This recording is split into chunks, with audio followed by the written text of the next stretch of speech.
안녕하십니까. 한소망 채널의 한소망지기입니다. 7월 4일 오늘의 칼럼을 시작하겠습니다. 오늘의 말씀은 사도행전 7장 17절에서 50절 말씀입니다. 주된 말씀은 사도행전 7장 46절에서 50절입니다. 말씀의 제목은 율법주의와 성전 중심의 문제입니다. 말씀을 봉독해 드리겠습니다.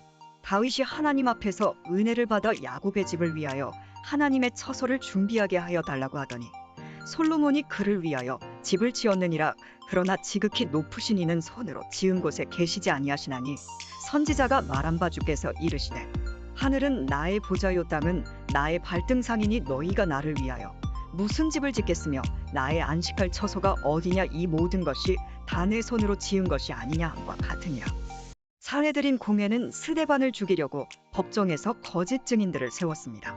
스데반이 거룩한 곳 성전과 율법을 거슬러 말했다고 했습니다. 나사렛 예수가 성전을 헐고 또 모세가 우리에게 전하여 준 규례를 고친다고 스데반이 말했다는 것입니다. 이 문제를 제기하며 스데반을 고발했습니다. 이에 스데반은 긴 설교와 같은 변증을 했습니다.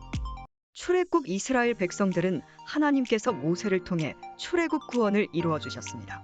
모세가 시내산에 올라가 율법을 받고 있었는데 그 시간을 기다리지 못하고 아론에게 송아지를 만들어 제사하고 애굽으로 돌아가자고 했습니다. 백성들이 하나님의 뜻대로 율법을 지키며 살겠다고 언약했지만 그들은 틈만 나면 원망 불평이었습니다. 율법과 무관한 삶을 살았던 조상들이었고 특히나 어린 자식을 불에 태워드리는 몰록의 우상을 섬기기까지 했습니다.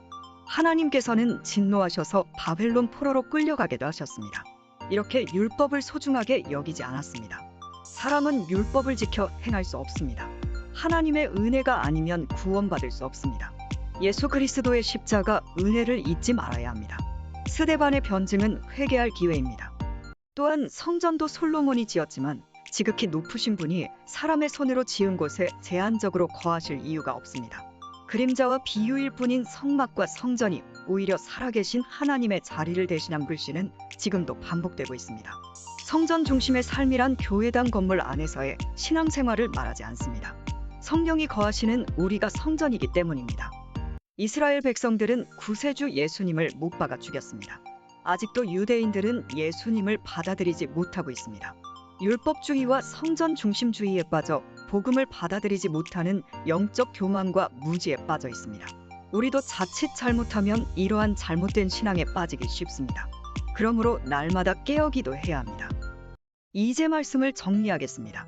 온 세상의 주인이신 하나님이 세상 어디에서나 높임을 받으시도록 우리 자신을 거룩히 지키며 삶을 드려야 합니다.